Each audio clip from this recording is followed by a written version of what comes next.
Let's divide 464 by 2. Hey super math stars.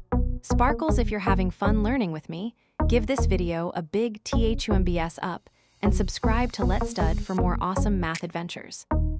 Alright, let's start dividing 464 by 2. Get ready. We look at the first digit of 464, which is 4. We're going to use just this digit for now. How many times does 2 fit into 4? It fits 2 times, so 2 is our first answer digit. Let's check 2 times 2 is 4. That matches the digit we used. Now we subtract. 4 minus 4 equals 0. No remainder this time. You got it, we found the first part of our answer. Now let's move to the next digit. Get ready for step 2. Here we go for step 2. We're looking at the next digit, which is 6. We bring down the 6 next to our remainder 0, making it 6. How many times does 2 go into 6? You got it, it's 3 times. Put 3 in our answer. Let's check again. 3 times 2 is 6. Perfect.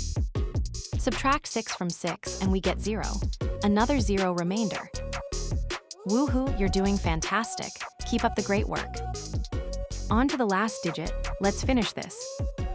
Last step, team. We're looking at the final digit 4. We bring down the 4 next to the 0, making it 4. How many times does 2 fit into 4? It's 2 times, so 2 is our last answer digit. Last check, 2 times 2 is 4. It matches. Subtract 4 from 4 and we get 0. We're all done. Amazing, you solved it. High five. We've divided 464 by 2. Look at your awesome answer. So, 464 divided by 2 is 232.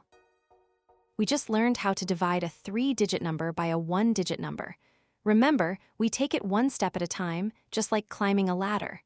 Great job, everyone. You all did an amazing job. Keep practicing and you'll be long division experts in no time. See you in the next video. Bye, waving hand.